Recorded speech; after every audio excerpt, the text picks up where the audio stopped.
Counter-Narrative News, bringing you a brief commentary on the Chinese brokered deal between Riyadh and Tehran. That's between the Kingdom of Saudi Arabia and the Islamic Republic of Iran, by Adel Samara. Adel Samara is a long-standing friend of ours.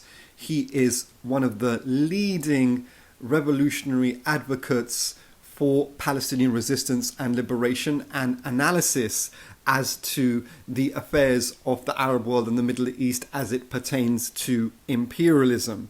His writings are excellent, and we would encourage people to engage with him and his work.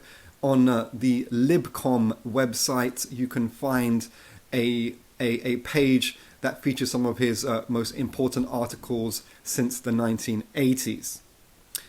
To go to his commentary.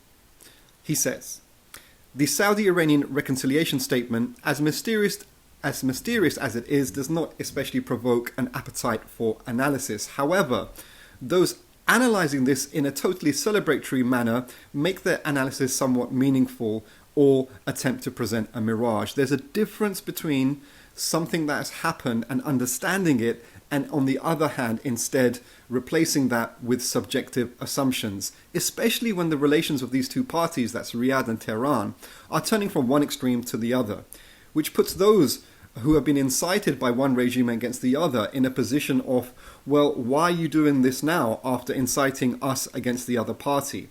Above everything else, this new deal worries me. Saudi Arabia is not on the level or has the ability to escape the deceptions and the agenda of its senior relative in the United States of America.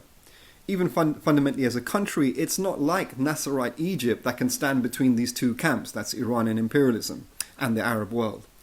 The most important thing is that the Saudi state is the central enemy in the Arab countries against Arab nationalism and unity, and therefore any strengthening or defending of Riyadh is against Arabism. Iran is a religious nation state.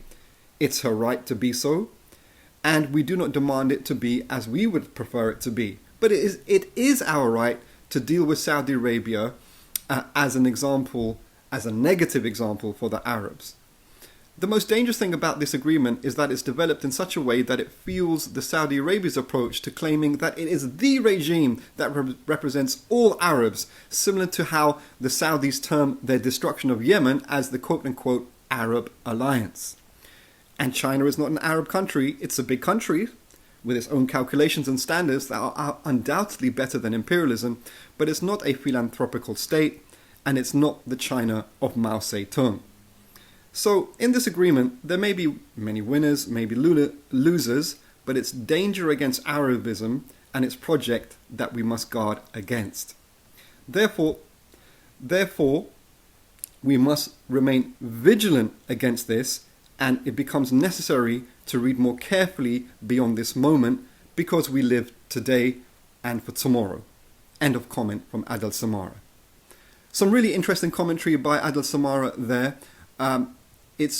It's really important that people understand the history and the politics and the problematics of different kinds of Arab nationalism. Arab nationalism basically means the political unity of the majority Arabic-speaking states from North Africa until the border with Iran on the one hand, and going south with the borders of Sudan, etc. It's not necessarily a right-wing movement. It's not necessarily a left-wing movement. It has very different factions and trends in that people should research and investigate.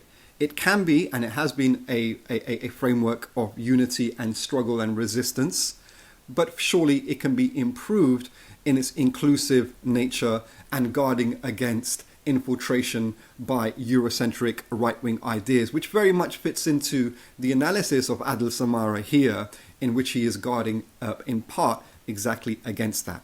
Hope that was of some interest. Please continue to like, comment and share, and also get your friends and contacts to subscribe to our YouTube channel and follow us on Twitter at @counter_CNN.